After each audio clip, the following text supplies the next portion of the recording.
సార్లు ఎవరి బలం లేకుండా సొంత మెజారిటీతో గెలిచారు ప్రధాని నరేంద్ర మోదీ. కేంద్రంలో బీజేపీ నిలబెట్టారు.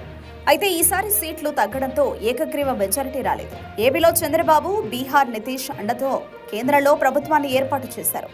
అసలే పొత్తుల సంసారం కావడంతో కూటమి ప్రభుత్వంలో చంద్రబాబు, నితీష్ రాష్ట్రాలకు మోదీ సానుకూలంగా నిధులు కేటాయిస్తున్నారు. ఏపీ సీఎంగా ఉండగా వైఎస్ జగన్ కేంద్రంలోని బీజేపీకి అండగా నిలిచారు. ప్రతి బిల్లుకు సపోర్ట్ చేశారు. కానీ బీజేపీ మాత్రం ఏపీలో పవన్ కళ్యాణ్ మాటను నమ్మి చంద్రబాబు పంచన చేరి కూటమి కట్టి ఏపీలో వైసీపీ ఓటమికి కారణమైంది. అందుకే ఇక బీజేపీతో తాడోపేడో తేల్చుకోవాలని జగన్ రెడీ అయ్యారు. అందుకే తాజాగా కేంద్ర ప్రభుత్వం పార్లమెంట్లో పెట్టిన వక్ఫ్ బోర్డు బిల్లుకు వైసీపీ షాక్ ఇచ్చింది. వక్ఫ్ బోర్డు బిల్లును వైసీపీ తరపున వ్యతిరేకిస్తున్నట్టు వైసీపీ ఎంపీ లోక్సభలో స్పష్టం చేశారు. ఎంఐఎం, ఓవైసీ అభ్యంతరాలకు మద్దతు తెలిపారు. దీంతో తొలిసారి కేంద్రంలోని మోదీకి, బీజేపీకి వైసీపీ షాక్ ఇచ్చినట్టయింది.